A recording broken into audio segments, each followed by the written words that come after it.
Assalamu alaykum ekran aldidagi ko'rmalar. Hammalarning hozirgi vaqti xayrli bo'lsin. Bugun biz doktor Abdukerim Bug'ra akamiz bilan tanishamiz. Assalomu alaykum Abdukerim aka, yaxshimi? Xush geldiniz. Aleyküm assalam, rahmat, hoş bulduk. Özünüzü bir tanıştırıp ötken bolsanız, başlangıç, o'rta mektep hayatınızda qandaq o'tdi, oliy mektep hayatınız haqida to'xtalib o'tgan bolsanız.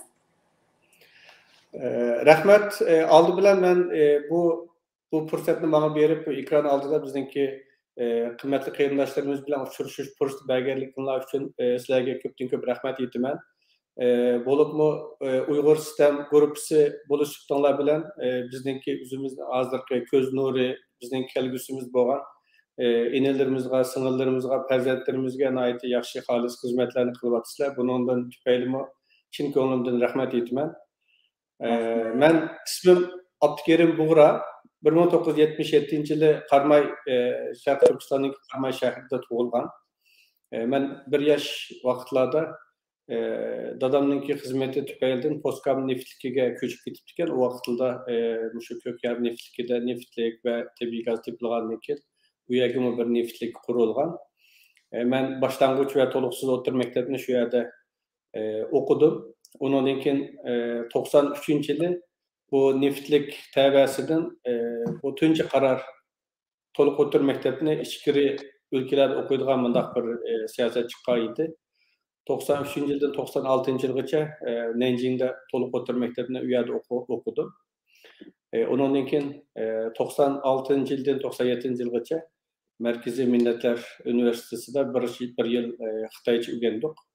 Ondan keyin Ürümchiga qaytib kelib atalmış Şinjan Tıbbi Üniversitesi'ninki şu ichki kasalliklar bölümünde u yerda üniversiteden bitirgan bo'ldim. 2002-yildan 97-yildan 2002-yilgacha şu atalmış Şinjan Tıbbi Üniversitesi'de o'qidim. 2002-yildan 2005-yilgacha Ürümchida bir shaxsiy doktorxonada 3 yil tish doktor bo'lib xizmat qildim. 2005-yili Turkiyaga kelgan.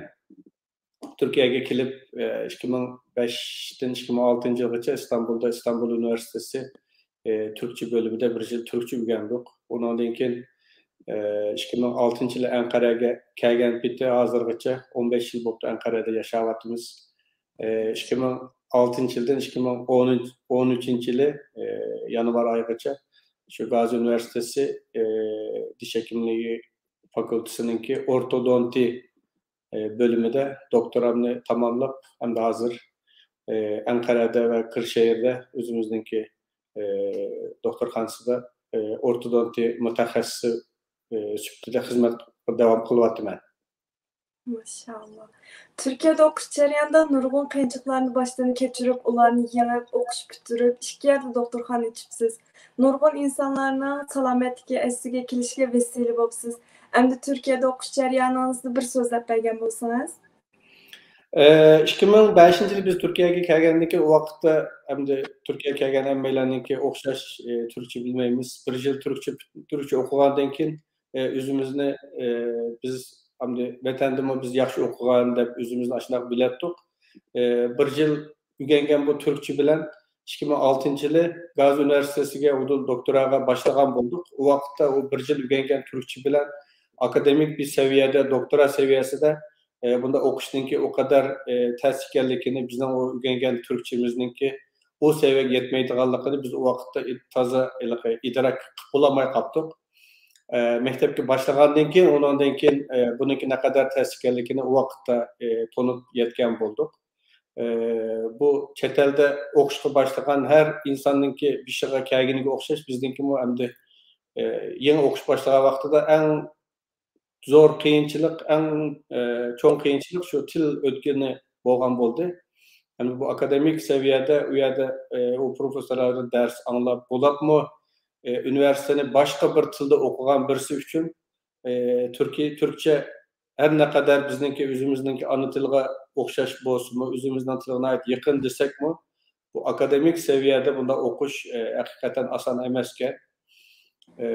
Bo'lib şu til jihatdan haqiqatan zo'r qiyinchiliklarga duch keldik. men doktora programına başlagan vaqtida men bilen birga yana iki Türk dostumuz, üçümüz teң başlagan.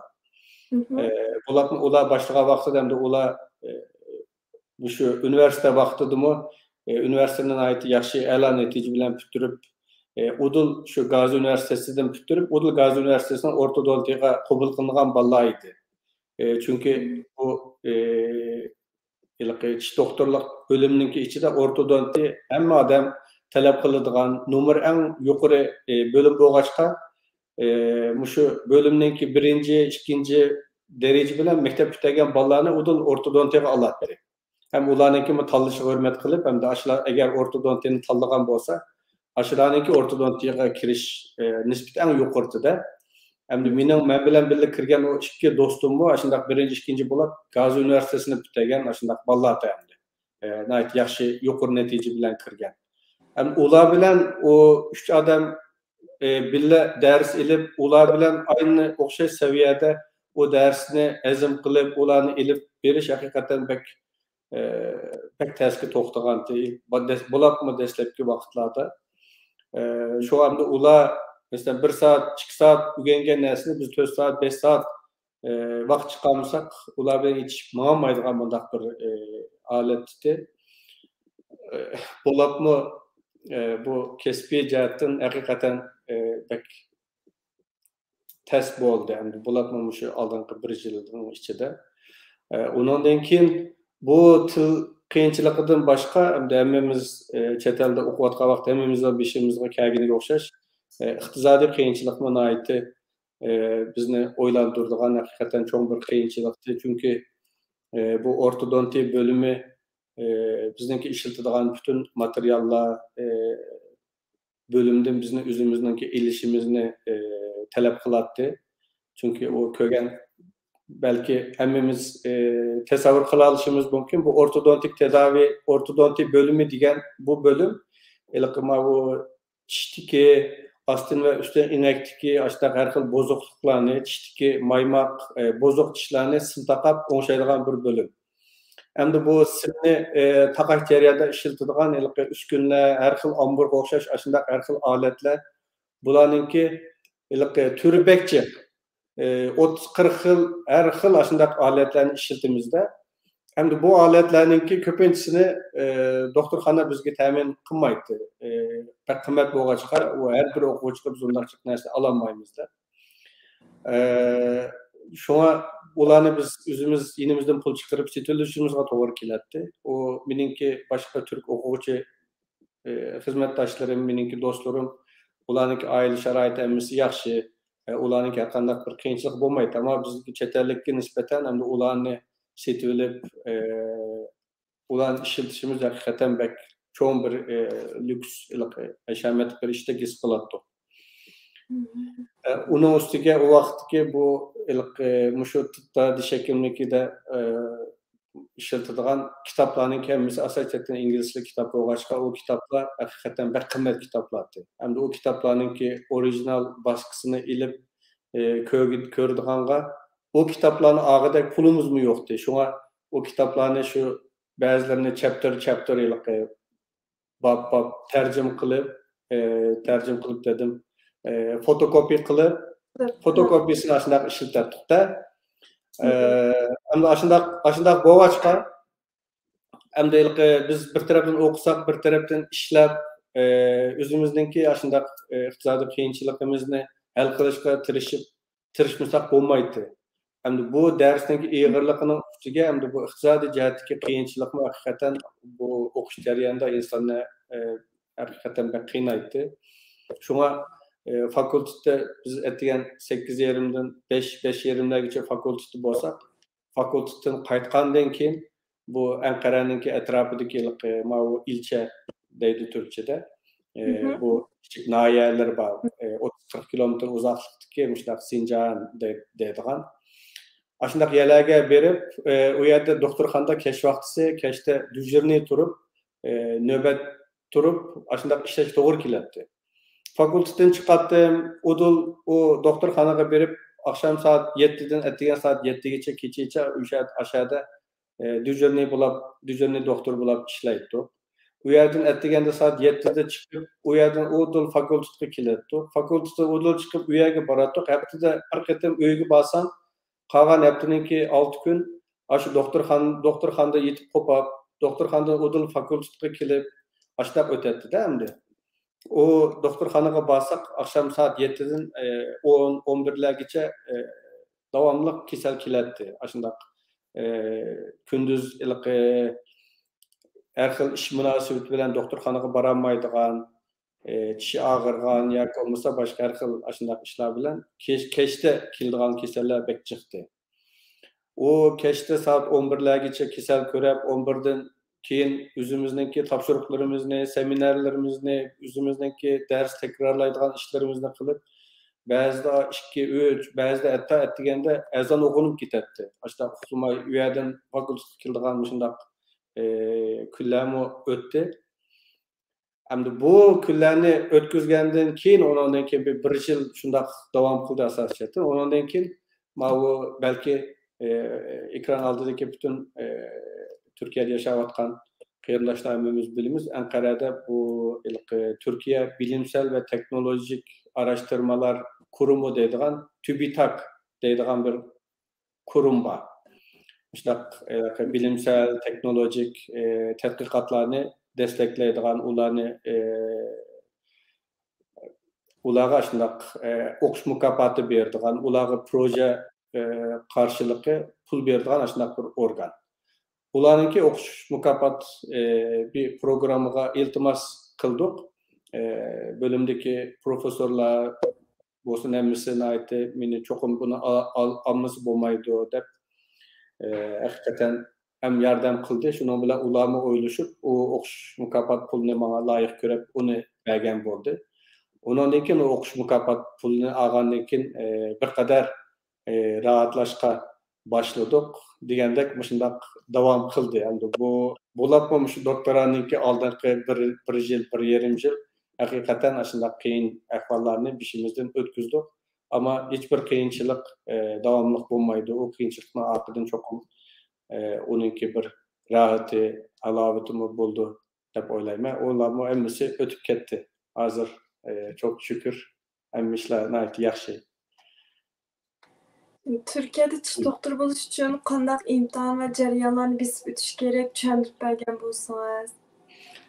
Türkiye'de hem de tish doktorluqni o'qish uchun bu Türkiye'ninki o'zininki vatandaşları için bizim hammamiz bildiğin şu bizning vatanda o'zimizning kirganiga o'xshash bu üniversiteye kirish imtihonisi var.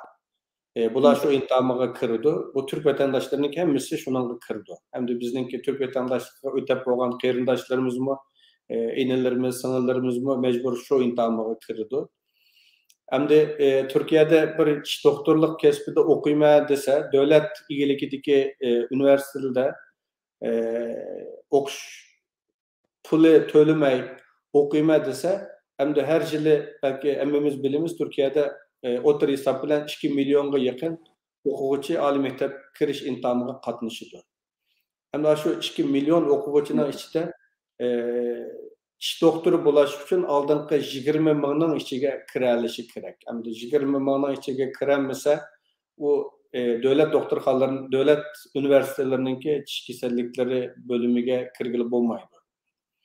Hem de bu vakıf üniversiteleri var. Hem de ularninkiga vakıf üniversitelerinki şu tish kasalliklari fakultetlarga ularninki bir qadar sal tuvan 30 ming, 40 ming, hatta ba'zilarininki 50 minggacha oldiganlar bor, lekin ham ularninki o'qish pul oladi.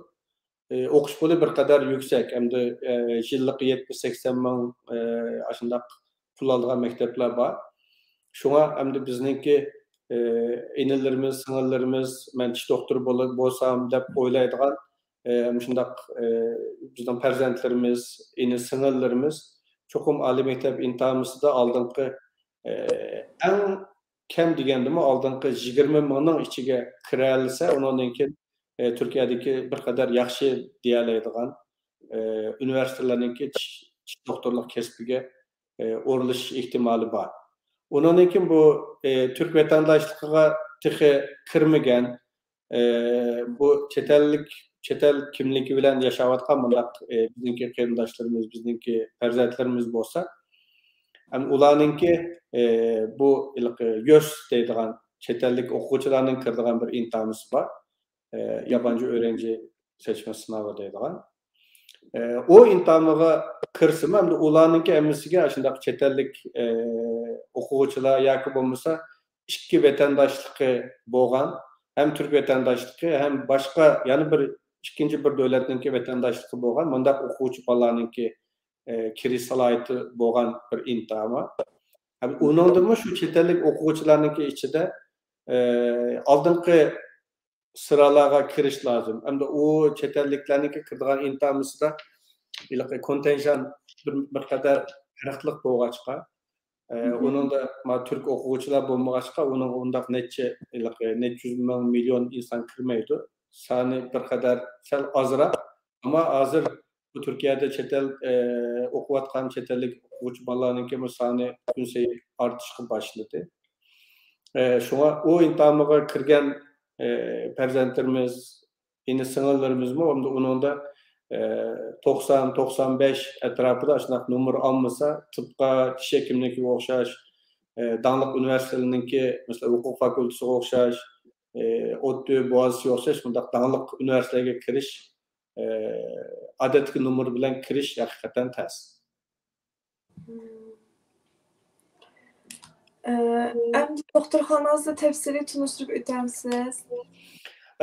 Men bu doktora okuwatkan wagtda 2010-2011 yılları biz hem de o wagtda men Gazi Üniversitesi'nde doktora devam kılıvatkan bu doktora programının içinde 2 yıl tügenden keyin yeterlilik imtihanı, yeterlilik sınavı deydigan bir imtihan var.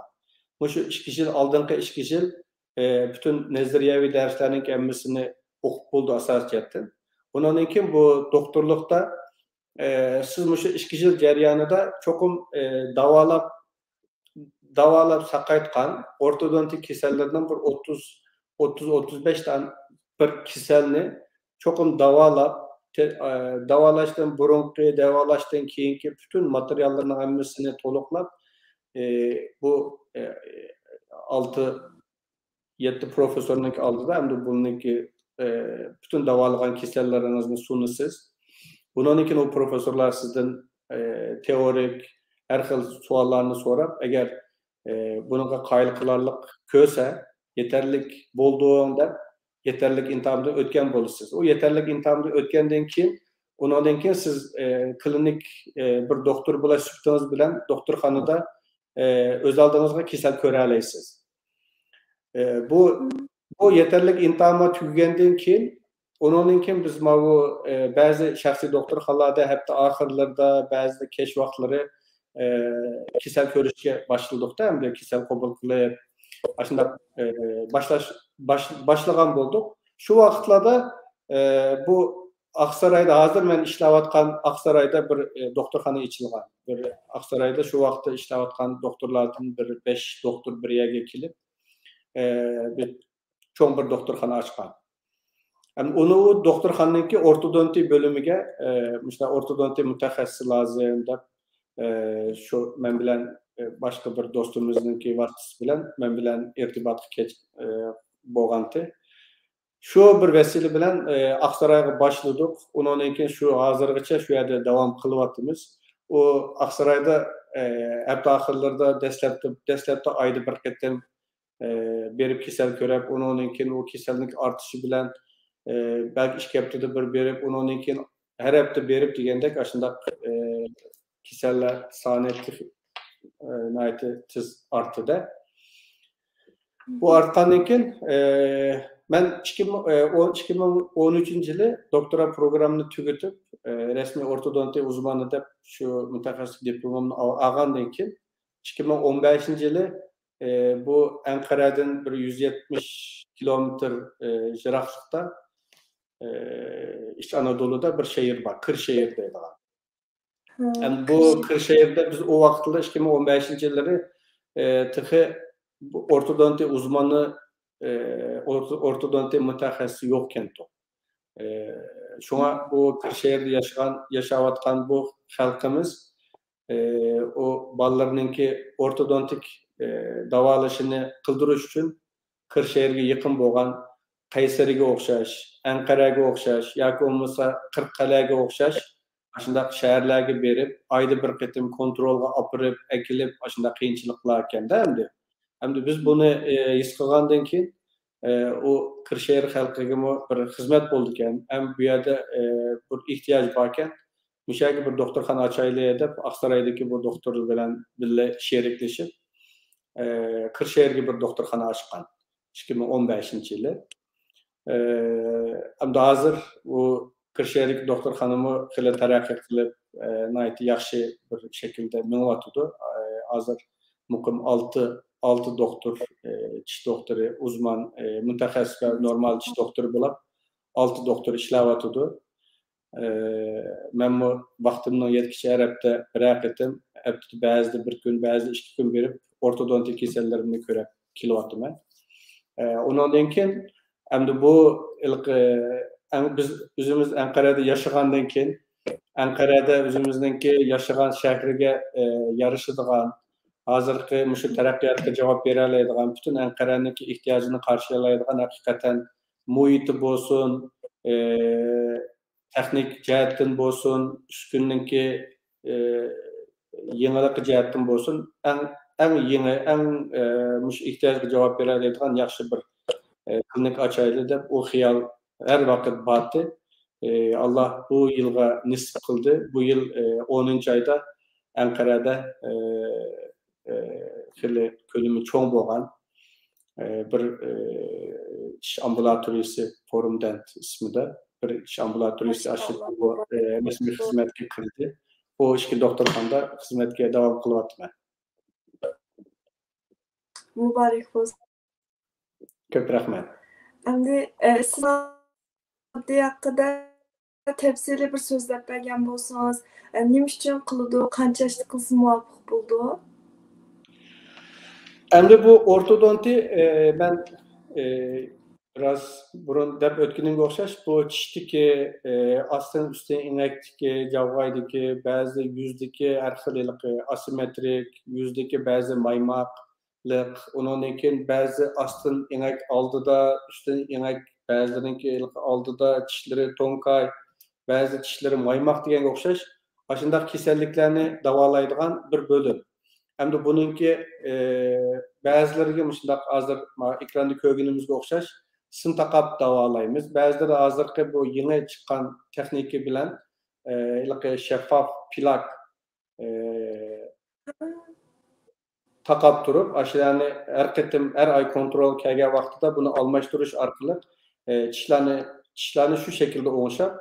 Ondan keyin bu çişler tüzelgenden keyin eğer astın ve üstten inekte herhangi bir mesele bolsa onu operasiya qilish arkalı tüzeydigan mundaq bir bölüm. Hem de bununki yişi adette çokum şu ana çişi bizde süt çişlenme dönemi ve daimi yani kalıcı dönemi de iki dönemge ayrıyımız hem de. Bu süt çişi 6 aylıkta tunji çişi çıkkan bolsa 3 yaşta asas çetten o 20 tal süt çişi emisi tamamlanıp oldu.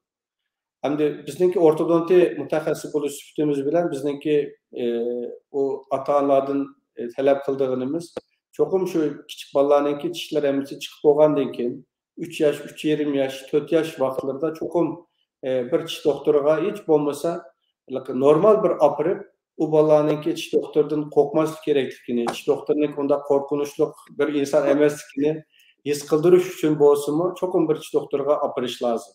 Hem de nimiş apırış lazım?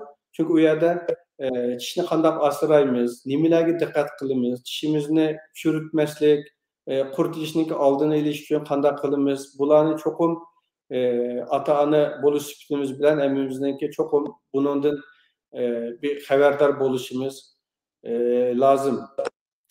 Çünkü bolapmı şu terakki kılgan devletler bilen terakki kılıvatkan devletlerindeki otursa da hem de bu bolapmı şu iğiz ve çiş saflıkı cihetten Hakikaten insanlarınki bu Türkçe'de farkındalık deymiz go. Hı Bunu hı. his qilish, muşununga ehmiyet beriş jihatda hakikaten çoğun fark var.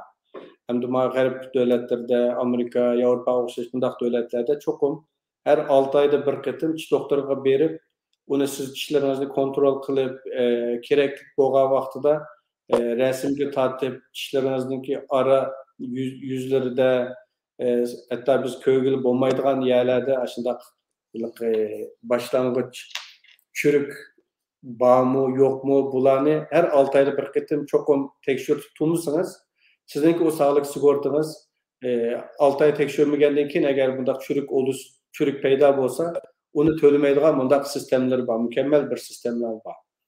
Hem de Türkiye'de undaq bir sistemde hazır bo'lmag'achqa hem de insanlarımızınki bu tişni asrash, tiş kasalliklarininki oldini elish, bu Türkiye'de biz bunu koruyucu diş hekimligi deydi. Kasallikninki oldini elish. Yani bu kasallikninki oldini elish nihoyatda oddiy usullar bilan kunda 2 qitim yaxshi tish cho'tkalash bilan yegan ichgan tamoqlarimizga, yegan narsalarimizga diqqat qilish bilan nurg'un kasallikninki oldini olg'ili bo'ladigan, keyin nurg'un moddiy kulfatdan saqlang'ili bo'lgan shundaq bir ishlar hamda. Bularga hamda diqqat qilmasak, bu shundaq kichik chürük süt tishininki ustida paydo bo'lgan kichik bir chürük hem de biz köpünçe ata-onalar bu kichik vaqtidagi chiqqan tishlari zaten baribir almışydi qo'y, qurt yeb ketsimi ishdan bo'lmaydi deb bundaq o'ylab qolamiz. Amaliyotda shu kichik vaqtida 4 yosh, 5 yosh vaqtida shu chiqqan shu tishlarininki qurt yeb ketishi, mushu kichik bolalarninki shu ostin ustin inakninki o'silib yetilishi, undan keyin shu tishininki o'rniga chiqadigan ana tishlarininki to'g'ri yerdan, to'g'ri tuz chiqishiga intayin cho'ng ta'sir ko'rsatadigan shunday omillar. Hamda shu oldin olamidi, chürüklük degan taqdirdimi, shu tishlarni zamaskalash orqali shu tishninki tegishadigan, almashadigan vaqti kelguncha shu tishni joyida tutib turishimiz intayin muhim.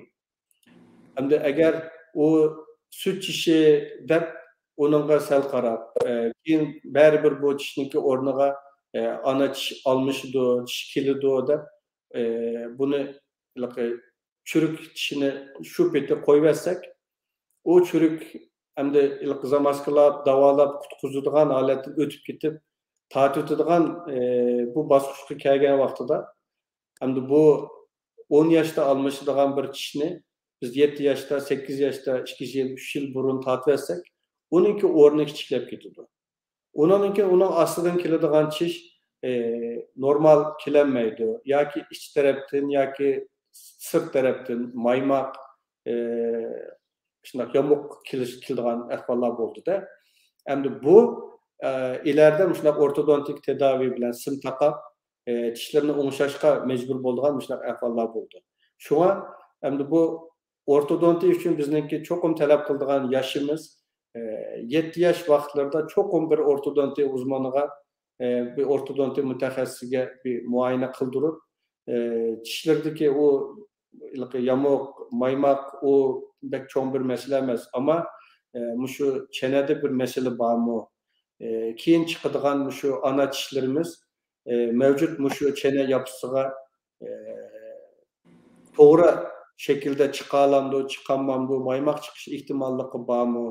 Agar bir chanada asti yoki usti chanada tar kichiklik bo'lib qolsa, uni kengaytiradigan, genishlatadigan intayin oddiy bir aletli bilan intayin oddiy ilib taqaydigan har xil shunday kichik basit usullar bilan keyingi zamonlarda oluşadigan nurg'un ig'ir shunday ortodontik buzuqliklarninki oldini olg'ili bo'ldi. Şuna bu ortodontik tedavininki başlangıç yaşı çokum en geç bolgandymı 7 yaşta çokum bir ortodontik bir mutaxassisge muayene boluşu kerek. Ondan keyin tişlarda şundaq yamuk, maymaq, her xil düzensizlik bolgan wagtida hamda kichik balalarninki her xil balalarninki ösüp yetilişi, genetik faktör, başka şu çevresel her xil sebepler tüpeyilden baldan balaga okşamaydı. Yani bazıları 11 yaş, 11 yaşta hem tişleri çıkıp bolgan ahvallarım buldu. Bazı balalarninki 12 yaş, 12 yaşta almıştıgan, hatta 13 yaşgacha mı bazı tişleri almışmaydıgan bundaq ahvallarım buldu. Bularmı bu günümüzde bizninki bu beslenmemiz, gıdalanış adetimiz faqatla özgürüp ketdi. Yewatkan yemek içmeklerimizniki tebiiliki naiti azayıp ketdi. Yewatkan närslerimiz jiqi kimyavik dorilarni ishlatgan, o'g'itlarni ishlatgan yoki bo'lmasa sanoyida mushtaq paketlab hazır halga ekelgan, marketdan udul ekilibla yeydigan shundaq paketlik narsalarni haqiqatan jiq tüketishga başladı. Yani bu bütün dünya karakterlik bir mesele o hamda. Hamda bu şundaq her xil sebepler tüpeyildim. Bu iliqi tişninki ösüp yetilişi, almış iş yiyişi, bütün muşu astın üstün inekninki, jawgayninki bir-biriga bolgan münasebetlerimi burunqi insanlarga qaraganda nurgun özgürüşler barlıqqa keldi. Hem şul hemmisini hesapqa algan wagtida hamda o'tir hesap bilan 12 yaş, 13 yaşta sim taqap yoki bo'lmasa hozirgi bu eng yeni teknikler bilan chiqqan bu ko'rinmaydigan şeffaf plak deydigan ashundaq plaklar bilan 10, 12, 13 yaşdan itibaren bununki yaş bir çeklemesi yok. 60-70 yaşında kisellerim muba, tişiga sim taqap, tişini o'ngshawatgan. Hem yaşta o'ngshag'ili bo'ldi.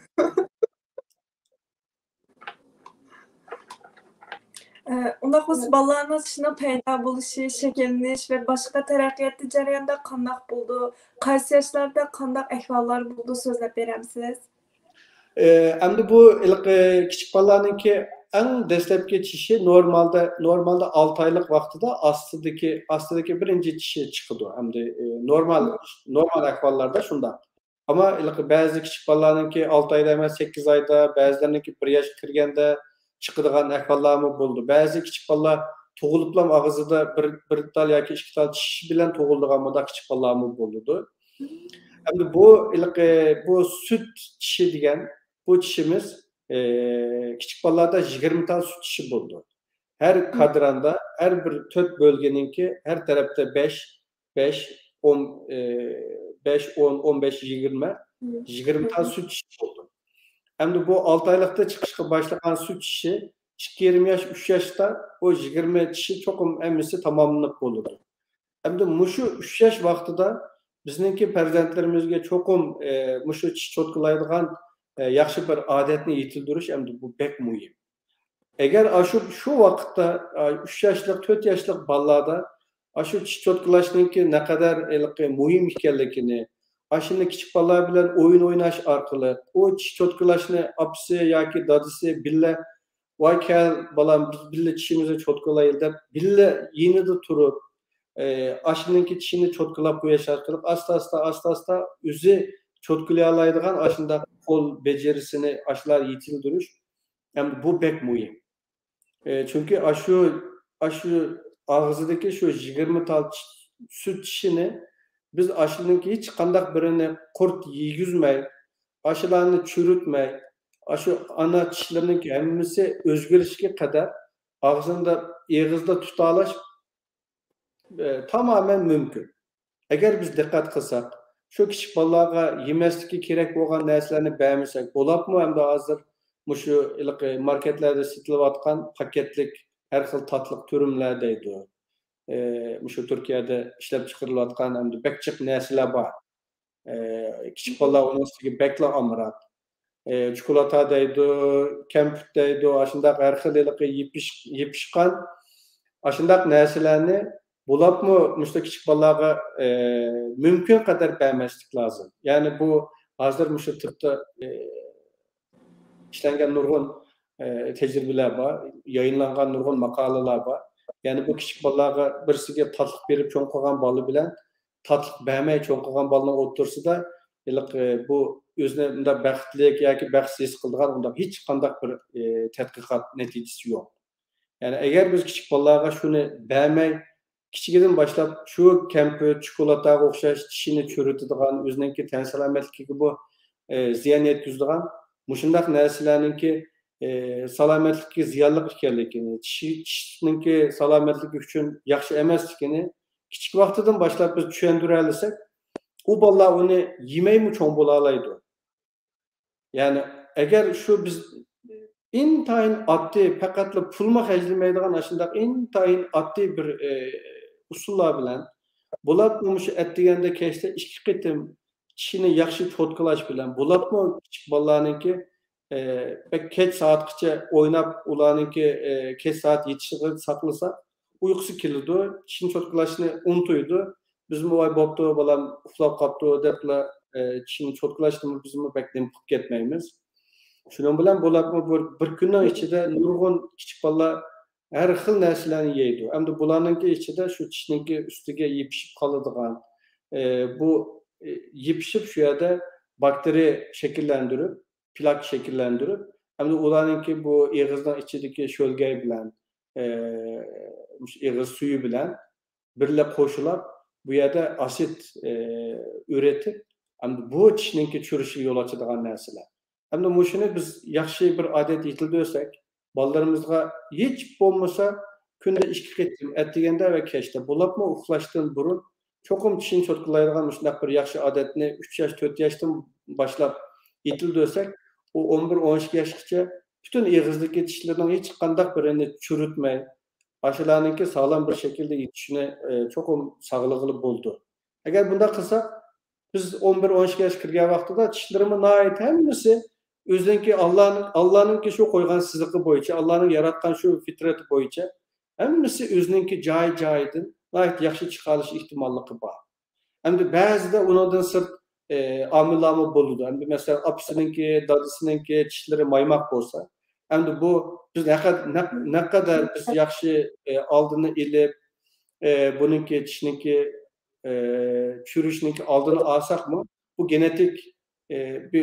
genetik bir amil o balıda bo'lsa, yana maymoq chiqadigan ahvol yana bo'ladi. Ama o maymoq chiqish hergiz nima emas. Yani buni o'ngishg'il bo'lmaydigan bir kasallik emas. Yani tishlarninki maymoq bo'lishi biz bu tish doktorligida, tıpta onu bir kasallik deb qaramaymiz. Çünkü bu tishlashi yaxshi bo'lmasligi, tishlarninki egri maymoq bo'lishi bu bir kasallik emas. Eğer siz davolamısanız, çoğum tan salomatligiga ziyon beradigan, tan salomatligini ta'sir ko'rsatadigan bir omil emas. Ama bu maymoq bo'lgandan keyin bu bolaninki tishlashiga, hazm qilishiga ta'sir ko'rsatadi.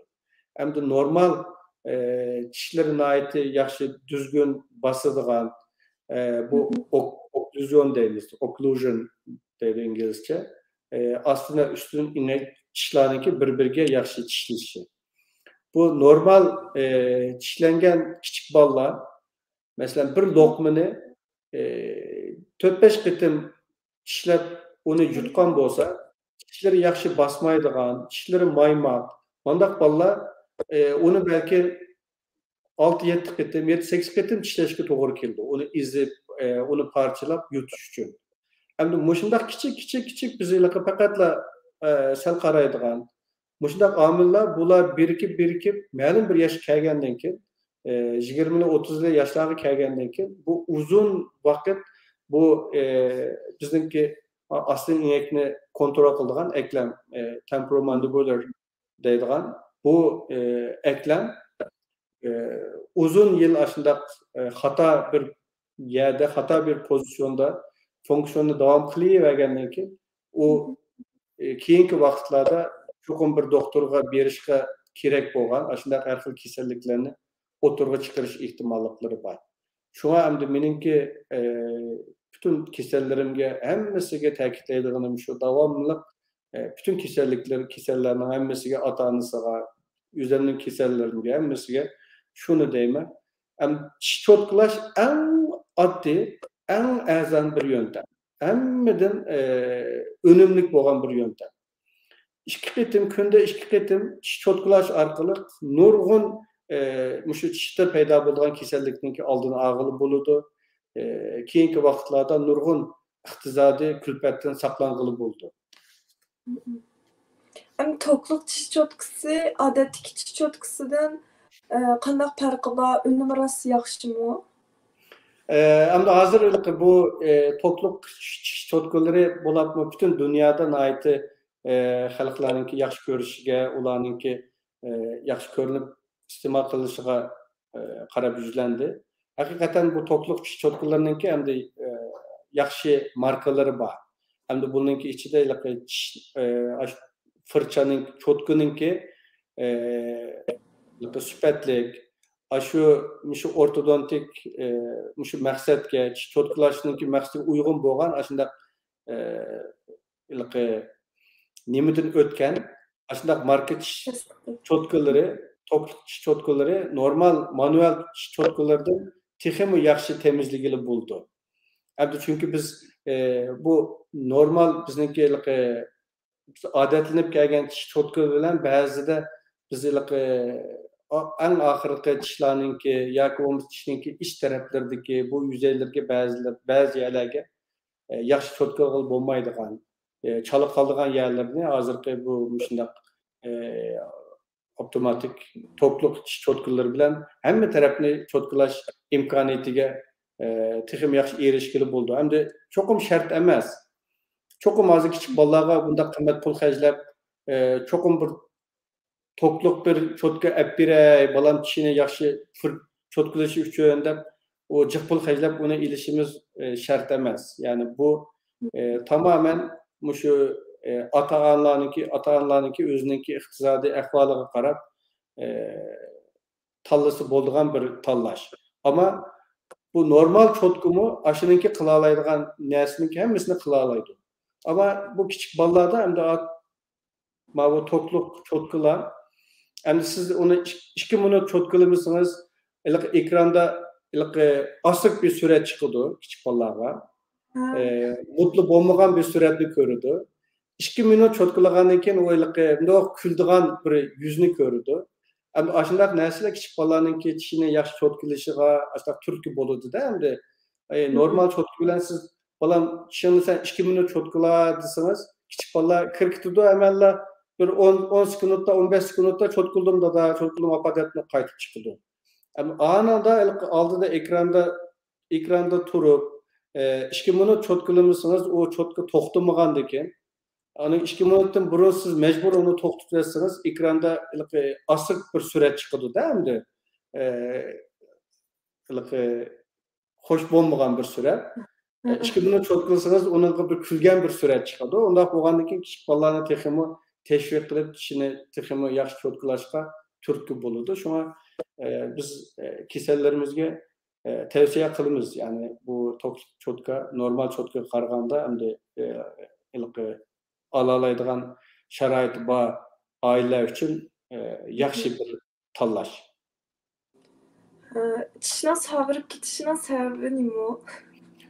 Tishning sog'irib ketishiniki sabablari jiq sabablar bor. Hamda bu tishniki sog'irib ketishiniki eng birinchi omillardan birisi sizniki mushu yashab o'tgan jug'rafiyalik muhitga ta'sir ko'rsatdi. Masalan, bizniki Sharq Turkiston diyorimizniki mushu bo'lapmi mushu Aqsu taraflarda yaşayan qarindoshlarimizniki bu Xitoycha buni fobenya deydi. Va Türkçesi florid deydi. Bu su sizniki tüketken iste'mol qilgan suvninki tarkibida flor moddasi bak jiq bo'lib ketsa, bu tishlarda shunday uzun vaqt shu bölgede yaşayan insonlarning tishlarida shunday seriqlik paydo bo'lib qoladi. Eğer şu su iste'mol qilgan suvning tufaylidan tishda paydo vaqtlardami buni o'nglash tez bo'lgan bir kasallik ilib bordi. Hamda tishningki rengi sipseriq, insonga ijtimoiy munosabat jihatidami, psixik jihatdami insonga ta'sir ko'rsatadigan bir omil. Shunga hamda shundaq bölgeler bor. Turkiyadami ba'zi bölgeler bor. Shundaq ichadigan içme suyuningki tarkibida shundaq flor moddasi jiq bo'lib ketgan. Bundaq rayonlarni cho'qim davlat buningga bevosita qo'l tiqib, buningga cho'qim müdahale qiladi. Ya'ni agar u bölgedagi suvningki tarkibida mush yarasidan chiqqan suvning da'vatimanda hamda ashuningki ichida florningki miqdori jiq bo'lib ketsa, buningki bu har qanday bir davlatningki sog'liq saqliq ministrligi, Səhiyyə ministrligi cho'qim buningga tadbir ilib, u suvni qaytadan tozalab, flor miqdorini ichishga bo'ladigan suvningki flor miqdoriga ekilib, ash holatda saqlash lozim. Hamda bizim bulapmı bu Sharq Turkiston vatanimizda u Xitoylarningki Sharq Turkistonda bu ilib berayotgan har xil siyosiy tufayli u yerda undaq insonlarga bizningki bulapmı u yerda yashayotgan xalqimizga undaq bir ko'ngil bilash, undaq bir siyosat bo'lmagandan keyin ularni shu petda qo'yib aytganda, bulapmı men shu vatandagi vaqtimizda shu Aqsu, Kucha tarafdan kelgan kasallarda bulapmı haqiqatan bak ig'irdi. Muştaq seriqliq nimasi uchun. Shunga bu bir seriqliqningki bir nimasi. Undan keyin qolgan omillar ko'pinchisi bizningki shu yashash jarayonida o'zimizningki har xil yetildigan, har xil normal bo'lmagan,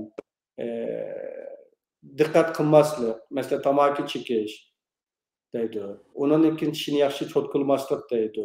Ya'ni bulapmı Türkiye'de pek jiq çay, kahve jiq içimiz. Hem shundaq çay, kahveni pek jiq içadigan toplumlardımı? Pardon. Özür dilerim. Shundaq ishlarda seriqliq bo'ladi. Bulapmı shu tug'ilishdan kelib chiqadigan bu seriqliqni o'ngshash bu bir qadar mushaqqatli bir nima hamda. Onu davolashga uzun vaqt ketadi ham, moddiy jihatdan bir qadar ig'ir ketadi. Ammo bu keyingi o'zimizningki har xil shu yaxshi bo'lmagan odatlardan tishimizni asrashga bo'lgan ongimizningki tuvalikdan kelib chiqqan bundaq seriqliqlarni hamda uni tozalash orqali uni parlatib, o seriqlarni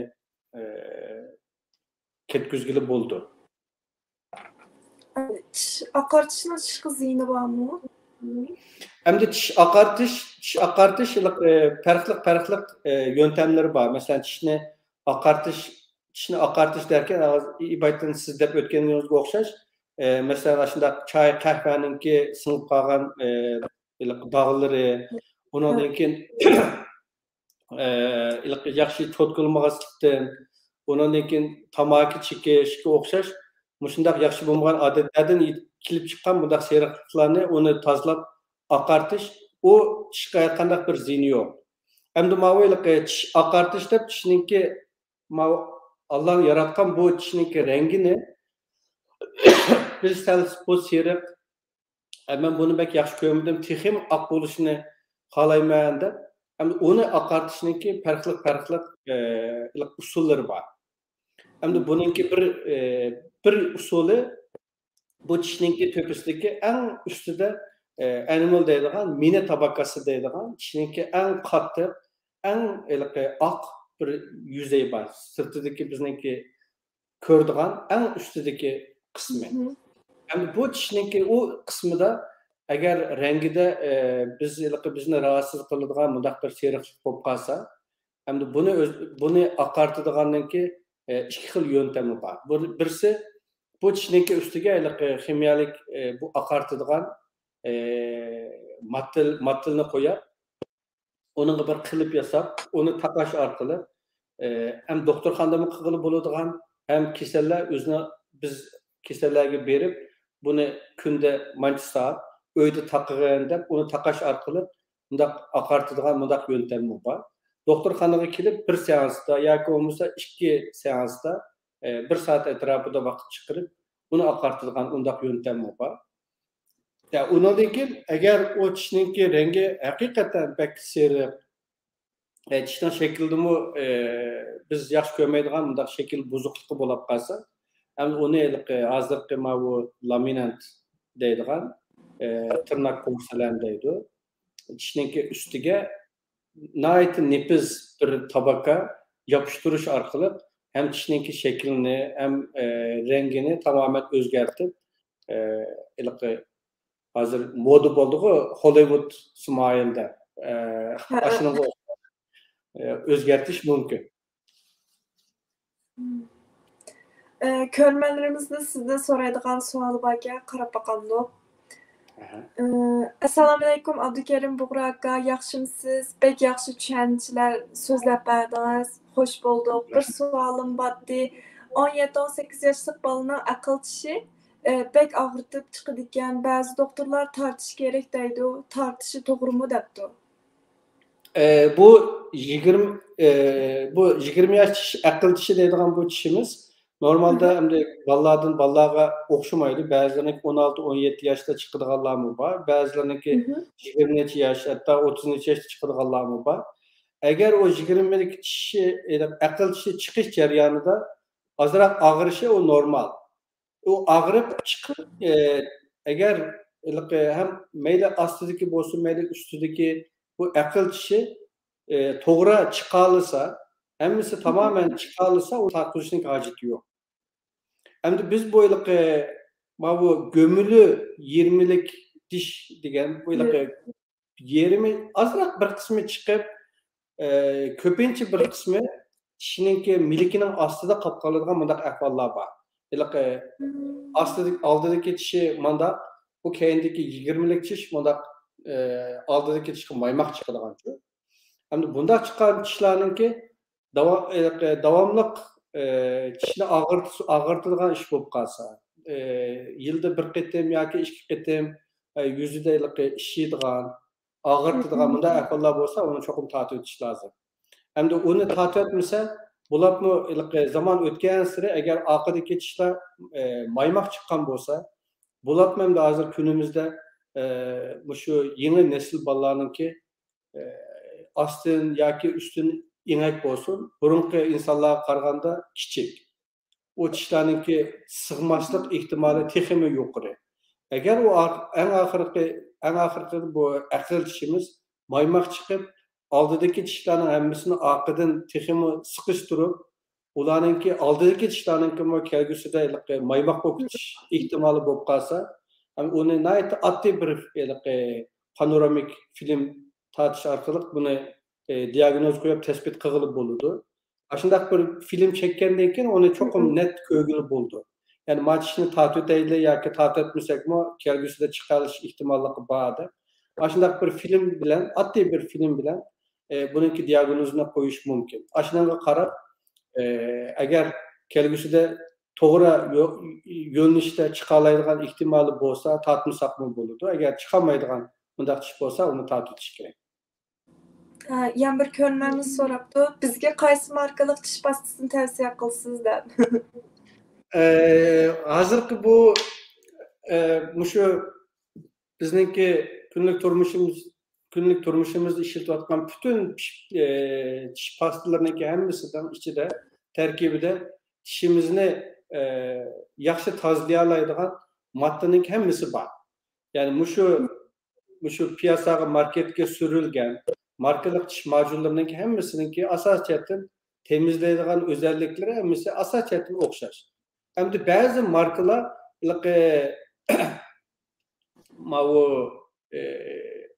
spesifik ba'zi özel içerik ba'zi moddalarni qo'ydi.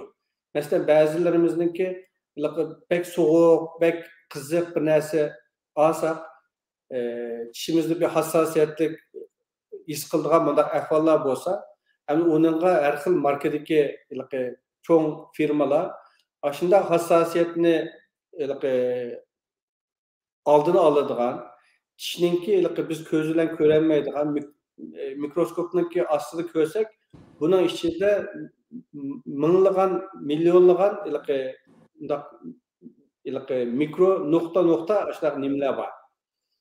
Çinki mina tabakasındaçı. Hem de eğer aşağı küçük şu noktalardan bir hassasiyet şu soğukka, ısıkka karşı bir hassasiyet olsa bazı tiş pastalarını işlerken vaktida şu mikro çatlak deydi, mikro delik deydi. Aşılarınki tüpsini itip o hassasiyetini bağışçının içindeki nervki boğan hassasiyetini azaltıdığan mındaq tiş pastaları var.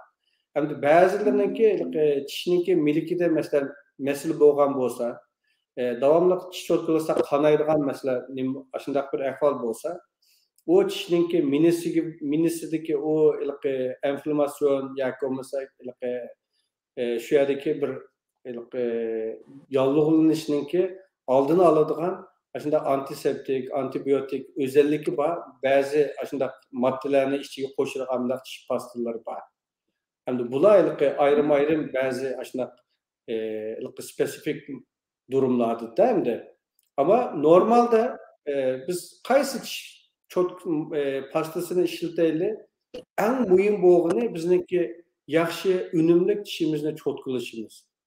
Eğer şu doktorunki sizga ko'rsatkini bo'yicha siz hakikaten şu tishimni men cho'tqiladim, bütün tishlarimninki oldi tarafi, içerideki keyinlik tarafi, bu tishlaydigan bu yüzey bir narsani izlaydigan taraflari, hamma taraflarini men yaxshi cho'tqilay oldim deb siz ashunga qanoat keltiradigan derecede yaxshi cho'tqilay olasınız.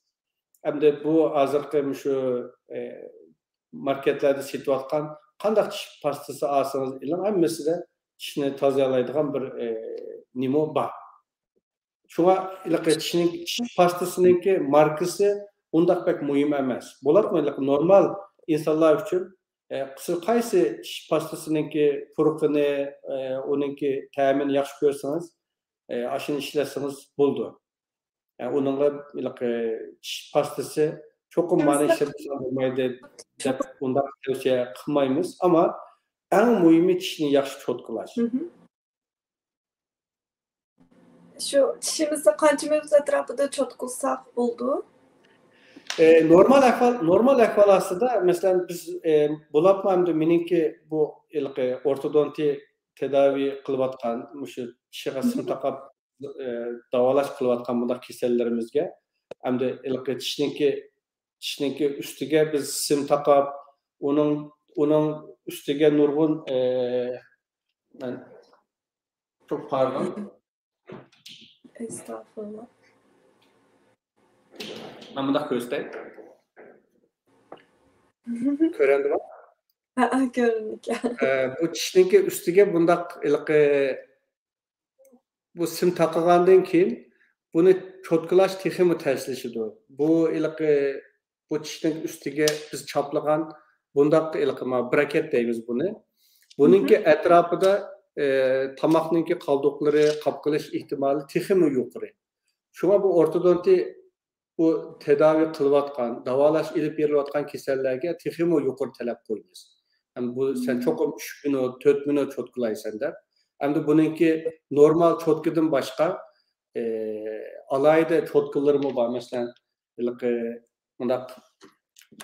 ara yüz çotkısı deydiğen, mesela bana okşayışıyor mu?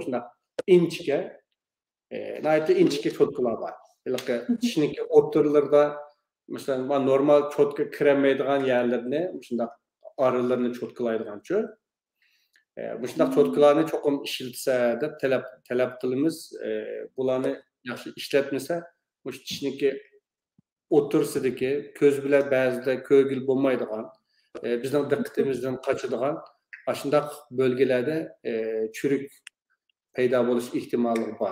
Shunga bu ortodontik tedavi ko'rgan kasallarda texmo yuqori talab qo'yiladi. 3 minut, 4 minut cho'tqiladi. Ama normal insanlar biz hemimiz en az deganda 2 minut cho'qim cho'tqilashimiz lazım. Ben bir şahsi sual sorsam bo'lardi. Men ham aql tishim chiqayotgandi, ammo meni ostidagi tishim sal maymoqchi. Shu sizce orqadagi tish chiqib bo'lgandan keyin doktorxonaga berishim kerakmi? Yoki hammasi taq chiqib bo'lgandan keyin bağlasam tık yaxşı bulamdı dep sormakçı. Onu ibaytin men dep ötdüm çokum bir Rengini panoramik güçtüm. film deydigan addiy bir film bar. Doktorxonaga barsangiz har qanday doktorxonada çokum onu tatıdı.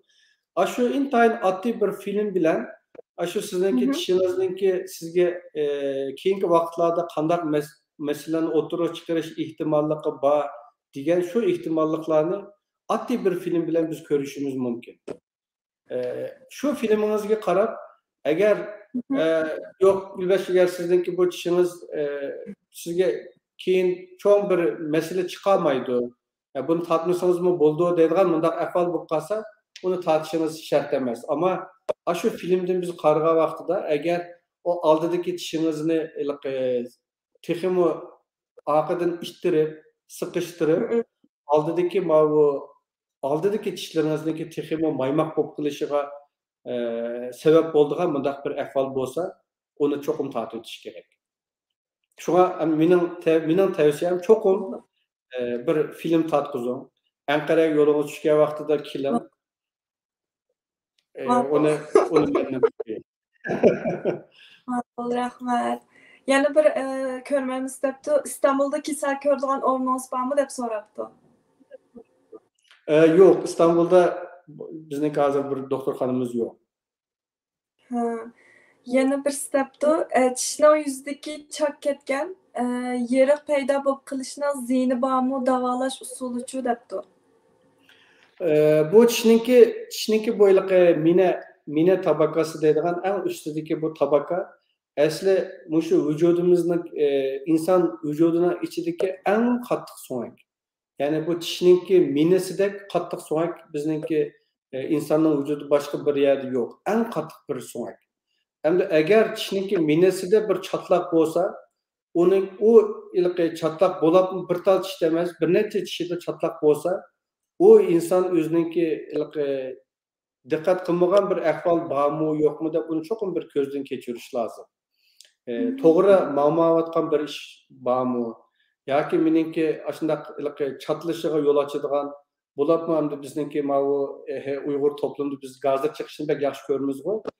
Bu gazir chiqish nayti ma'nilik yaxshi odam huzur oladigan bir ish, ammo her qitim chapqa vaqtida tishniki o'xshash yeriga ekilib, uni ashta chiqaversa, xuddi bir tomchi yomg'ir bir toshning ustiga tushsa, shu toshni tishiyotganga o'xshash. Ashunda ayni nuqtaga uzun yil ashta kichik bo'lsa-mu, bir kuch ashaga davomli ta'sir qilgan vaqtida u tishniki chatlashiga, ashiniki daz ketishiga yo'l ochish ehtimolligi bor. Shunga bularga shundaq nimalarda cho'qim diqqat qilish lozim. Agar chatloq undaq ko'z bilan ko'rgil bo'ldigan darajada undaq chatloq bo'lsa, uni cho'qim bir tish doktoriga murojaat qilib, uninga bir tedavi qiladigan, davolaydigan usullarni doktor bilan bir muzokara qilib, uninki davolash yo'lini izlash lozim. Yana bir savol bor aka. Assalomu alaykum. Men oldingi tish doktorlik bo'limini bitirdim. Sizdan o'ylab o'qish haqida maslahat olg'im bor edi. Uzmanlik tavsiya qilamsiz yoki doktorlikmi o'qishnimi debdi. Endi tish doktorlikda hozir bu normal tish doktorlik bo'limini bitirgandan keyin Turkiyada ikki xil tanlash bor. Birisi bu dish hekimlikida uzmanlik sinovi deydigan, DUS deydigan bir imtihon bor. Endi bu DUS imtihonisi yilda bir qatim e'lonlanadi. Bu imtihonda agar shunday ortodontiyaga o'xshash, chena jarrohiyasiga o'xshash shunday bo'limlarni istayman desangiz, bu har yili kiradigan o'rta hisob bilan 7-8 ming, 10 mingga yaqin doktor shu dish hekimligida uzmanlik imtihoni, ya'ni mutaxassislashish imtihoniga kiradi. Bu 10 ming doktordan ichidan siz ortodontiyaga o'xshash yoki bo'lmasa chena jarrohiyasiga o'xshash shunday hamma odam talab qiladigan yaxshi bir bo'limni qazanib shu bo'limga kirma desangiz, oldingi 50 bilan oldingi 100 ning ichiga cho'qim kira olsangiz, undan keyin kira olasiz. Bo'lmasa tez. Şuna bunu ko'zda tutib, hamda hozir ba'zi fakultetlar doktora programlari ochadi. Hamda asosiyatan ko'pincha fakultetlar ochadi. Chunki hamda bu doktorxonadagi normal ishlarni ilib ma'nolaydigan assistentga ehtiyoji bor.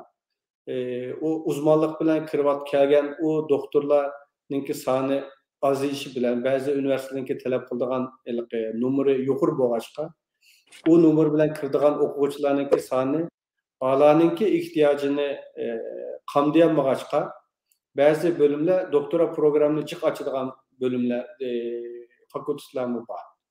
Aştanga qarab, agar endi siz o'zingizni dansa, agar men DUS imtihonisiga kirsam, DUS imtihonisidan shu o'zimninki xohlagan, o'zimninki talab qilgan bo'limga kira olmayman deydigan ishonchingiz bo'lsa, o imtihonni o'talashga ko'zingiz yetsa, men cho'qim DUS imtihonisiga kiring deb shuni tavsiya qilaman. Chunki siz DUS imtihonisiga kirib, o uzmanlık imtihonisiga kirib bir bo'limga qabul qilinsangiz, siz normal bir doktorga o'xshash maoshli davlatninki moliya ministrligidan maosh ilib ishlaydigan kadrolik bir doktor bo'lasiz. Yani siz iqtisodiy jihatdan har qanday bir qiyinchilik tortmaysiz. O doktorxonada uzmanlık kadrosi bilan kirgan bir doktor bo'lg'achqa, sizningki doktora o'quvchilar bilan o'rtaringizda azroq bir nima bo'ladi. Ama uzmanlık programına kirgan bu uzmanlarninki uzmanlık dissertatsiyasi, uzmanlık tezi va doktora o'qiyotgan bu PhD o'qiganlarga qaraganda sal oddiyroq, sal osonroq bo'ladi endi. Bu doktora programı bir akademik bir program bo'lg'achqa, bu ko'pincha doktora programını bitaganlar fakültelerde qilib akademik o'zininki akademik tadqiqot ishlariga davom qiladigan, mandaq maqsad qilgan insonlar ko'pincha o doktora programıga kiradigan bo'lg'achqa, doktora programında bularga qo'yadigan talab sal yuqori, doktora tezingizningki salmoqi sal ig'ir, mandaq bo'ladi. Shunga meningki tavsiyam siz ashlarni cho'qim bir dansab ondan keyin kirish lozim. Agar DUS imtihonisiga kirib, dish hekimligida uzmanlık sinoviga kirib, ondan yuqori natija ilib, ma'lum bir bo'limga kira oladiganligini ko'zingiz yetsa, DUS bilan kirsangiz texim yaxshi. Yani bir sual, nima uchun davlat doktorxonalarının sim taqash xizmati yo'q, universitetga buyruq qo'ydi? Normal sim taqash bahsi shaxsiy ishlarda qancha pul atrofida bo'ldi debdi. Endi bu davlat doktorxonalarninki ko'pincha bu, chunki bu sim taqash ortodontik tedavi nihoyat uzun davom qiladigan bir davolash bo'lg'achqa, endi normalda biz bir kasalni boshlasak, en az 1,5 yildan 2 yilgacha, ba'zan hatto 3 yil, 4 yil, 5 yil davom qiladigan bunday kasallar bor. Endi buningki ig'irlik darajasiga qarab o'xshamaydi. Mushu tishninki tishlashish nimasi, ondan keyin bu so'ngakdagi, kemikdagi har xil buzuqlik, ashininki miqdoriga, ashininki darajasiga qarab, endi bu kasallikninki darajasi o'xshamaydi. Shunga buningga ketadigan zaman mı o'xshamaydi-da endi. Ba'zilarininki nihoyat uzun davom qiladigan bunday nimalarmi bor. Shunga bu davlat doktorxonalarninki bo'lakmoyliqma, og'iz dish sog'lig'i markazlari deydigan davlat doktorxonalarida ko'pincha bo'limlarda ortodontiya uzmanı tutolmaydi. Chunki ortodontist mesela Ankara, İstanbul'a o'xshash yerlarda kelsa, endi u yerda unda ish kuchi pek ig'ir bo'lib kelsa, ularning ko'pinchasi u yerda undaq yerlarda ishlashni xohlamaydi. Chunki davlat doktorxonasida oladigan maosh bilan ortodontiya uzmanlarininki sirtda oladigan maoshini ikkisini nim qiladi-da endi. Qarshilashtirib, silishtirib, bu davlat doktorxonasida men bu maoshga ishlagicha men shaxsiy o'zimninki klinikada yoki o'zimninki muoyana ishlatsam texim yaxshi deb o'ylaydigan doktorlar texim jiq. Şuna devlet doktorxanalarida köpinçe devlet doktorxanalarida ortodonti bölümünde mutaxassislarninki soni bek az. Bir necha tal bor, ama hamma ishni qilmaydi. Ama üniversitelerde mi endi bu iltimos qiladigan kasallarninki soni haqiqatan bek jiq. Endi bizmi shu masalan Gazi Üniversitesi'ninki ortodonti bölümünü misal qilsam, endi biz şu asistanlık o'qiyotgan vaqtida, uzmanlık o'qiyotgan vaqtidami endi müracaat qiladigan, iltimos qiladigan kasallarninki soni bekchi. Endi o müracaat qilgan kasallarni siz hammasini davolayman desangiz, uni davolash imkoniniz faqat yo'q. Chunki sizningki doktoringizningki soni belli. Bir doktorninki kunda qanchalik kasal ko'raoladiganligi bu belli. Yani onunki üstündeki kapasiteye çıkıp texnik kasallarni men davolayman deseniz, onu nima emas, real emas. Şuna bu fakultetlarda mesela siz hazır berip iltimos qilsangiz, sana 1 yildan keyin kel, 2 yildan keyin kel, hatta 3 yildan keyin kel deb başlaq randevu berdi. Yani palanca vaqtida kel, ya çünkü qo'lidagi mushu doktorlarning qo'lidagi kasallarninki bizning qo'limizda mesela hazır 500 kasal var. Bu 500 kasalni biz 10 doktor ko'rdi degan bo'lsa, 10 doktorning qo'lidagi bu 500 kasal manchalik vaqtda tugasa, o bir kasal tugagandan keyin, ondan keyin yana bir kasal ola oladi deb, aninki planini qilib, shunga andaq üniversiteninki ortodonti bölümünde aşındaq uzun vaqt ileriki bir zamanga aşındaq randevu berdigan mundaq ishlar mevcut. Yani bu dünyanın hem yerde o'xshash. Mesela taraqqi qilgan davlatlarga borsangiz, Yevropa davlatlariga borsangiz bu aşında. Yani çünkü siz ortodontik tedavi qilish uchun hemen beribla bu davlatninki doktorxonalarida udulni berib davolash ehtimolligingiz undaq pek yuqori emas. Çünkü bütün dünyada shundaq. Endi taraqqi qilgan davlatlarninki sistemasi texmi mükemmel, yaxshi bo'lgandan keyin Yevropa ellerinde bo'ladimi? Yani bizninki şu ekskursiya qilgan, ko'rgan Yevropadagi, Germaniyadagi bo'lsin, İspaniyadagi bo'lsin, bu doktorxonalarninki nurg'un doktorxonalarninki sistemasini ko'rish, ularninki sistemasini ko'zdan kechirish fursatimiz bo'ldi. Ashlarninki o'xshash. Ama Turkiyaga qaraganda tabii undaq pek uzun emas. Şuna uladımı aşındaq nima bor? Davlat doktorxonasida ba'zida navbat bekchiq bo'lib ketib qolsa, sıra bekchiq bo'lib ketib qolsa, sen shaxsiy doktorxonaga berib, shaxsiy doktorxonada davolab deydi. Ama Yevropa davlatlarida strafaniya şirketi, sigortası ko'pincha narsalarni to'lab berdi. Ama Türkiye'de bu ortodontik tedavi deydi, hamda implant tedavisi deydi, shunga o'xshash sel maddi külfeti sel yuqori, maliyeti sel yuqori mundaq tedavi davolashlarni davlat ko'tarmagachga ko'pincha bemorlar shaxsiy doktorxonalarga berib, shaxsiy doktorxonalarda davolashga majbur bo'lib qoldi.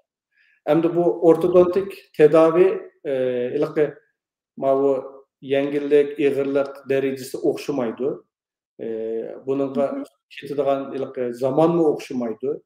Endi shunga qarab, sizniki aytman deganga o'xshash, ba'zilarga sim taqab, ba'zilarga ko'rinmaydigan shunday shaffof plaklar bilan davolaydigan har xil yöntem, usullar bor endi.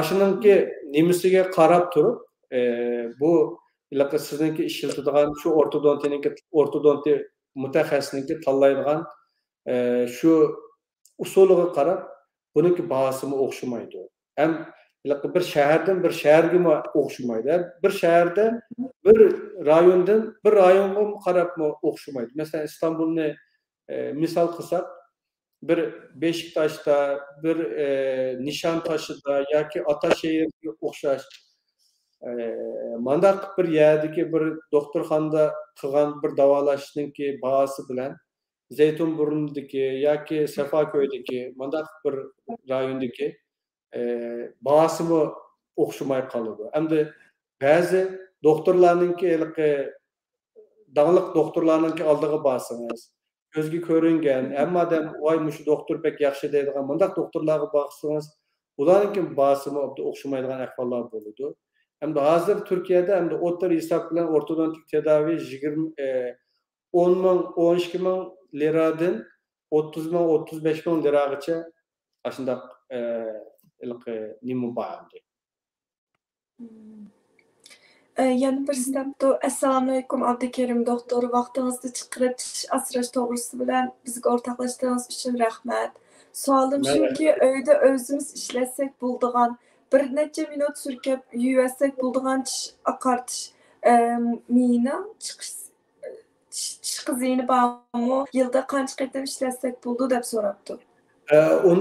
Ondaq tish oqartish narsalarniki bo'lapmi bu nimaga o'xshash içinde asit bor bo'lgan.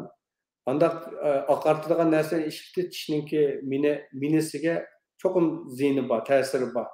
Shunga biz ondaq tishni oqartiradigan ondaq narsalarni biz kasallarimizga tavsiya qilmaymiz. Bo'lapmi doktorninki kontrol ostida ilib berilmagan ondaq narsalarninki cho'qim tishga ma'lum darajada ziyni bor. Shunga biz hech qanday bir kasalimizga tishni oqartiradigan asitli, karbonatlı aşındaq bir narsalarni tavsiya qilmaymiz. Ularni ishlatmagan yaxshi.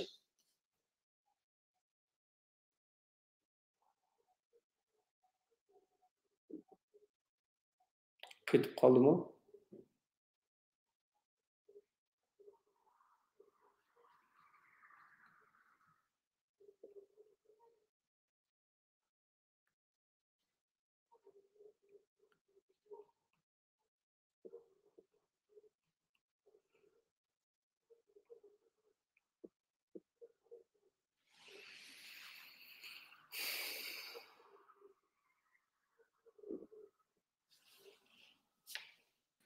Azroq saqlab turayli.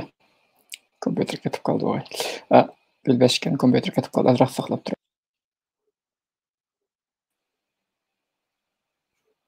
Abdukerimka ovozimni aldingizmi? Anladımı? Ha. Bilbashgan hozir kirib qola.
Torumuz üzülüp qoldi.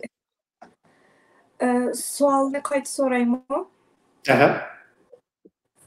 Ovozim kelmadi o'ylaymi? Oxirgi. Soda karbonatda tish cho'tqilash bor ekan, bu usul foydalimi yoki ziyonlimi deb so'rabdi. Karbonat bilan tish cho'tqilash ziyonli. Ya'ni biz hech qanday kasallarimizga buni tavsiya qilmaymiz. Karbonatli narsalar bu asitlik nimasi pek yuqori bo'lg'achqa bo'lapmi doktorning kontroli ostida emas, o'zimizning uyda bunday karbonat narsalarni bilan ishlatish tishninki ham bu mina tabaqasiga ham tishninki milikiga, tishning go'shiga ba'zida biz o'ylab boqmagan shunday ziyonlarni keldi. Shunga bunday karbonatli narsalar bilan asitlik narsalar bilan tish cho'tqilashni biz qat'iy tavsiya qilmaymiz. Ishlatmagan yaxshi. Bundaq narsalarni ishlatishning hojati yo'q. Normal men deb o'tganga o'xshash, normal biz kunlik turmushimizda ishlatadigan shu tish pastalarini doktorninki tavsiya qilgan shaklda yaxshi, unumli cho'tkalasak, shu bizningki tishimizningki sog'ligiga yetadi. Undan sırt o'zimiz uyda har xil karbonatlik bir narsalar bilan uning ustiga tishni texim oqartirib deb undaq narsalarni ishlasangiz, o minaga cho'qim zarari bor narsa. Çünkü o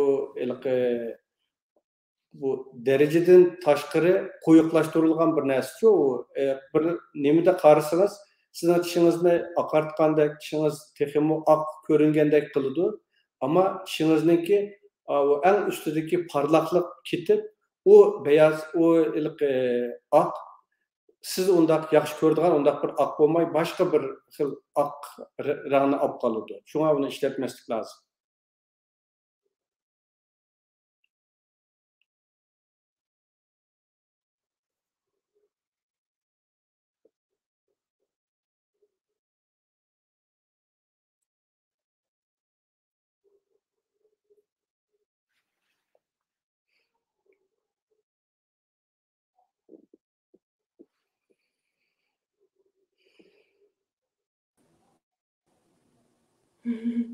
To'g'ri, men yaxshi emas.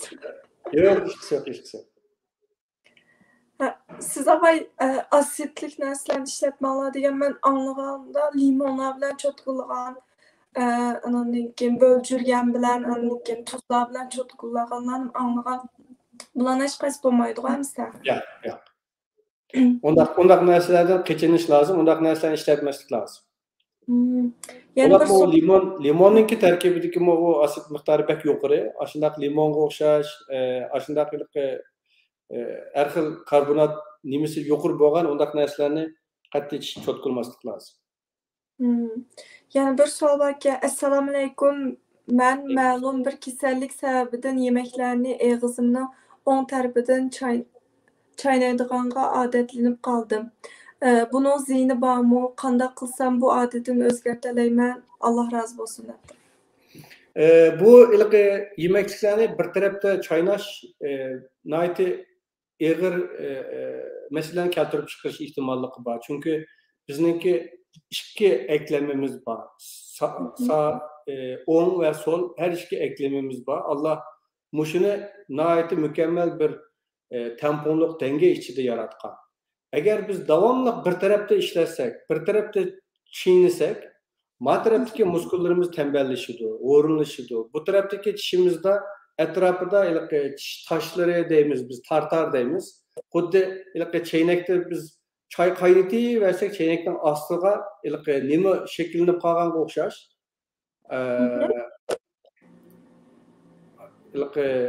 Nimadak bir narsa shakillanib qoladi-ku, çeyneklarning ostida.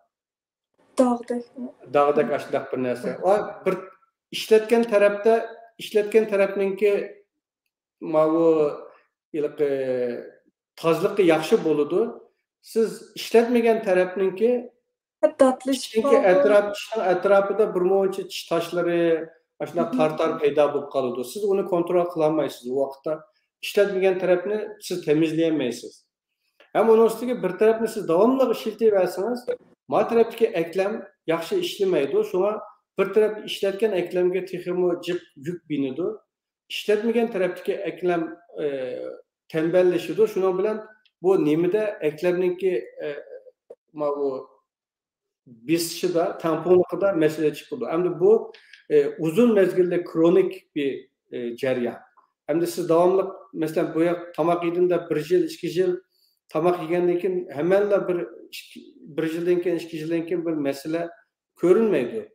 Ama bu kronik bir ceryan bo'lg'achqa uzun yıldan keyin 50'li, 60'lı yaşlarga kelgandan keyin ondan keyin bu eklemlerde siz mesele kelib chiqqanligini his qila olasiz. Mesela shunda davomli bir tarafida ishlaydigan, bir tarafida chinayib, yana bir tarafini ishlatmaydigan kasallarni siz bu eklem tomografi degan bir CT çekizip eklemiga baksak, işletken tarafninki eklem normal pozisyonda, işletmegen tarafninki eklem o bizdeki normal qabul qilgan o'rinda bo'lmay qoladi. Şuna çokum her iki tarafını çokum işletiş lazım. Yani bulapmış tamak yegan vaqtida siz 2-3 qitim o'ng tarafda tishlaygan bo'lsangiz, 2-3 qitim sol tarafda her ikisini tampon şekilde o tishlaydigan odatni yetildirish lozim. Agar siz davomli bir tarafda tishlasangiz, cho'qim bir tarafda bir masala bor degan gap. Siz u yerda nimishqa tishlamaysiz? Balki u yerda bir og'riydigan ya bir tishingiz bor, yoki sizni aşağıda tomoq yegan vaqtida sizni rahatsız qiladigan bir shu yerda bir masala bor. Onu cho'qim bir doktorga berib ko'rinib, aşağıdaki şu meseleni hal qilgandan keyin siz zaten her iki tarafta o'xshash vaqtda chinaydigan holatga kelasiz. Cho'qim buni sal qaramaslik lozim. Agar bir tarafdan tishlab, yana bir taraf tishlamasangiz, o tishlayolmaydigan tarafda cho'qim bir masala bor. Shunga uni bir doktorga cho'qim ko'rinish lozim. Yana bir savol borki, assalomu alaykum muallim, tishni qancha uzunda bir qitim yuvsak bo'ldi? 6-7 yoshli kichik bolalarning tishini yuvg'izishga bo'lamdi debdi. 6-7 yoshlik unda kichik bolalarninki tishini pek yuvg'izmasakmi bo'ldi, chunki o kichik bola unda 6-7 yoshlik bolalarninki bu ig'izdagi salya sho'lgayninki tarkibida unda pek chiq tish tashi paydo qiladigan undaq narsalar pek yo'q. Ama onu eğer kichik bolalarninki tishininki to'pisida aşındaq biz ko'rgan temiz bo'lmagan, müştaq pilak o'xshagan bir narsa shakllanib qolsa, o tamamen cho'tkalash bilan tugatgili bo'ladigan narsalar. Çünkü o kichik bolalarninki tishining ustida paydo bo'lib qolgan o tartar, cho'nglarniki o'xshash undaq qattiq tishininki ustiga yepishib qoladigan undaq holatda emas. Kichik bolalarninkini biz normal cho'tka bilan cho'tkalash orqali biraz vaqtni uzunroq tutish orqali, yaxshi cho'tkalash orqali uni tamamen uyda hal qilib bo'ladigan narsalar. Shunga 6-7 yoshlik bunda kichik bolalarninki tishini tozalashni bo'lib hamda men undaq kichik bolalarga undaq tavsiya qilmayman. Ham o'zimning kasallarimga undaq pek tozalamayman, ammo tishininki bu agar cho'tkalash orqali chiqarilmagan tishininki to'pisida undaq dog' her xil leke bir narsa shakllanib qolgan bo'lsa, uyda o'zi cho'tkalab chiqarolmagan bo'lsa, doktorninki klinikida bizningki ayrim shunday jihozlarimizningki kichik fırçalar bor. Ashuning bilan tishningki ustini parlatadigan parlatquchi tishga hech qanday ziyni bo'lmagan shunday nimalar bor. Parlatquch bizningki har xil dorilarimiz bor. Ashuning bilan nəhayət addi bir parlatish bilan bir bizningki shu doktorxonada ishlatadigan tish doktorlarninki o'zining ishlatadigan jihozlar bilan uni temizlash mumkin. Shunga 6-7 yosh bolalarninki tishini undaq tozalashninki hojati yo'q. Uni cho'qim yaxshi cho'tkalasangiz, uni tamamen o'ngshig'ilib bo'ldi. Ammo cho'nglarga nisbatan hech bo'lmagan chog'da hamda meningki tavsiya qildig'ini cho'qim 6 ayda bir qitim cho'qim bir tish doktorga hiç fakat bir mesele yok, men tishimda desimi cho'qim bir 6 ayda bir qitim test emas. Bo'ladi Turkiyada siz bir tish doktorga berib, men tishimni bir ko'zitib boqay sizga deb olsangiz, sizdan nurg'un yerlar muayene uchun pul olmaydi. Ig'izingizga bir qarab qo'yish uchun. Bununla cho'qim bir hiç bo'lmasa 6 ayda bir qitim cho'qim siz bir vaqt chiqarib ko'rishingiz lozim. Chunki biz o'zimizning tishimizni o'zimiz undaq tafsili ko'rolmaymiz. Her ne kadar eynekler bilan, her xil narsalar bilan men ko'rib, tekshirib tudim desakmi, o bir doktorninki ko'rgan ko'zi bilan biz hergiz uni ko'rolmaymiz. Shunga biz bütün bemorlarimizga 6 ayda bir qitim tish doktorga cho'qim bir kontrolga kelib shuni tavsiya qilamiz. Shunga bu cho'nglarda agar davomli shunday ig'izda tish tashi paydo bo'lib qolsa, tartar paydo bo'lib qolsa, uni bir 6 ayda bir qitim, hech bo'lmasa yilda bir qitim tozalatib turish lozim. O tozalatishlikka tishga qanday bir ziyni yo'q. Yana bir stepda qahva ichib sog'irib qolgan tishlarni normal tish pastasi bilan yuvishdan boshqa ta'birlar bormi debdi. Agar undaq bu qahva ichib, qahvaninki dog'lari tishning ustiga singib ketib, siz uni normal tish cho'tkalash orqali tozalayolmasangiz, oqartolmasangiz, uningga bir tish doktoridan yordam istishingiz kerak-da endi. O o'zini chiqarolmagan dog'ni ibaytaman deganga o'xshash bizningki har xil boshqa o'zimizniki uskunlari bilan tozalash usullari bor. Shuning bilan tozalab uni chiqarg'ili bo'ldi.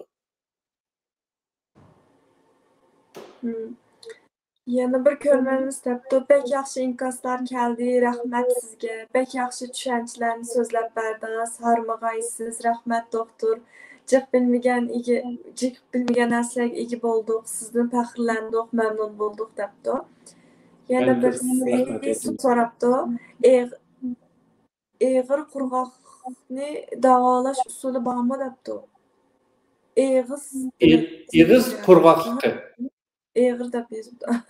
Eğir Iğız qurğaqlığınınki sebepleri bizniki bu Iğızның içinde şölge ajırtıp çıkardıgan şölge bezlerimiz var. Bu şölge bezlerimiz yanak taraflarımızda var, iki yanakta. Astıma taraflarda var. Bularınki hemmesininki Iğızga çıkardıgan, Iğızga şölge ajırtıp çıkardıgan neyçileri var. Şu neyçilerden toxtumay suyuqluq ajırtıp çıkardı. O ajırtıp çıkargan suyuqluq hem de kişiden kişiye bazıda az farklı gösterişi ihtimallığı var. Hem bazı insanlarınki ajırtıp çıkargan Iğız mavu salya şölge cık boludu. Bazılarınki sal azırak boludu ama bu insanınki vücuduga nispeten eğer şu günlük işlep çıkargan şu şölge insanda bir rahatsızlık his kıldı olmasa, Iğızda qurğaqlık his kılmasa o yeterli. Eğer sizinki o işlep çıkargan şölge miktarı size bir rahatsızlık his kılsa, siz Iğızınızda bir kurukluk his kılsınız, onu çok bir doktora verip tekşürüş lazım. Bir çiş doktora verip normal çiş doktoru bazı normal çiş doktorlarınınki hemmesi körep olamaydigan ahvallarını buludu. Çünkü o doktorunki şu sahaga özüne berişi, şu sahada özüne terakki kıldırışıga bağlıq bir narsa. Hem de köpünçe çiş doktorları bu şölge bizininki kanallarga bilen boğan bundaq kesellerge davamlıq bundaq özüninki vaxtını çıkarmaydigan, belki onunla ondaq bek cık vaqt bulamaydigan bundaq çiş doktorlarımı var. Eğer normal çiş doktorları onu köremese, çene cerrahisi uzmanı var. Yak olmasa Iğız, kulak, burun, boğaz uzmanlarımı gördü bazıları. Şu şölge bizininki suyuqluq işlep çıkardıgan eğer kanalda şu neyçininki uçuda uyadımı aslında bazıda bizininki börekte ötte taş boğan okşaş.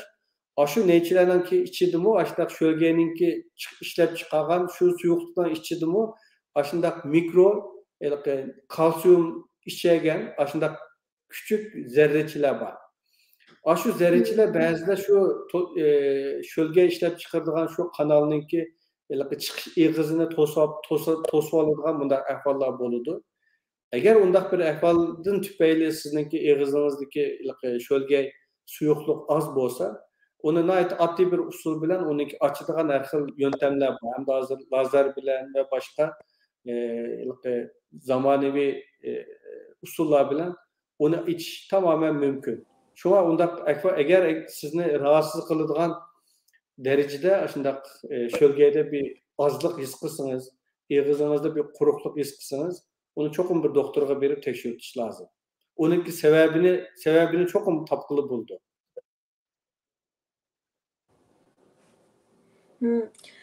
Şunda kıyın kesipni okup, oňuşluk bitirip hazırkıdak muvaffakiyetli kolga keltiripsiz. Emde hazır bu programda körüvatkan ata-analarga, yaşlarga qandaq yürek sözleriniz bar? Köp rahmet.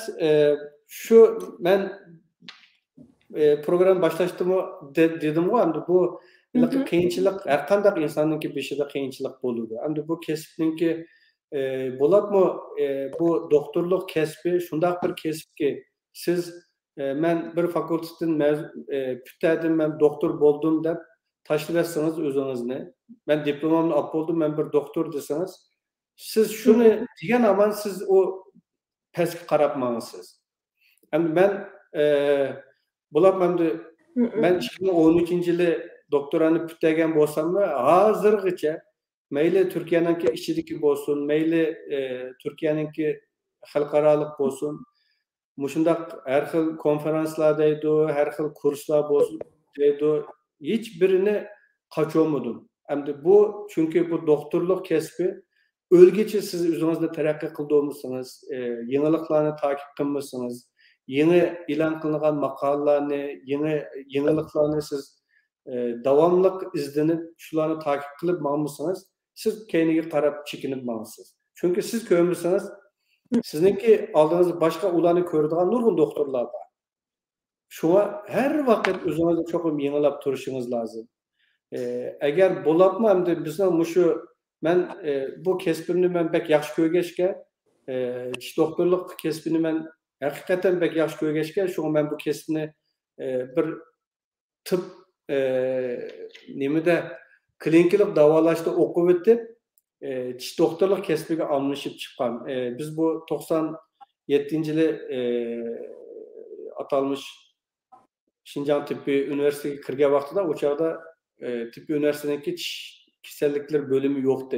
O vakitte Ahmetcan Kasım'ınki kızı Adalet Kasım edem, Profesör Adalet Kasım edem o vakitte İşüyen'deki Tıbbi Üniversitesi'ndeki nimeti, dekanıtı, müdürütü.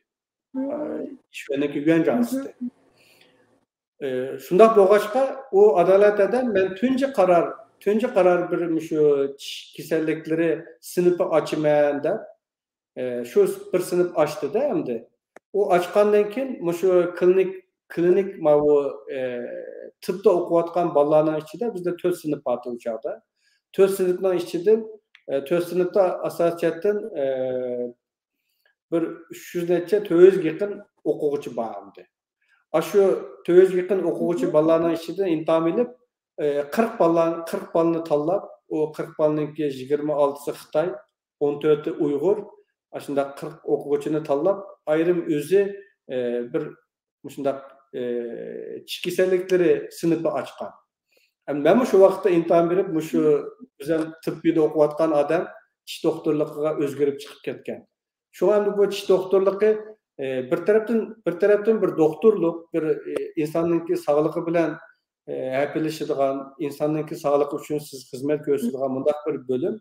Yani bir taraftan karşısınız bununki bir hüner, bir sanat, ressamlık, heykeltıraş, nime deseniz de çünkü siz bununla çok kol tıkıp işleş arkalı bununki faqatla sağlık için emas, bununki güzellik, estetik cihetimiz siz o kiselini aldığınız kelgen mimarını siz onunla yaxşı bir netice kazandırdıgan aslında bir sizde bir kabiliyet talep kıldığan bir bölüm. Şuna bu tiş doktorlukta okugan insanlarınki çokum japaga çidaydıgan bundak bir ruh buluştun sırt çokum mesela resim deydi, heykeltıraşlık deydi, yoki olmasa muştaq kol hünervençilik deydi, aşına okşaş kolu nahayeti eplik, kol yeteneki nahayeti güçlük boğan muştaq doktorla özünki kiyinki muşu doktorluk hayatıda mı nahayeti yaxşı neticelerini, zor muvaffakiyetlerini kolup keltirerleydi.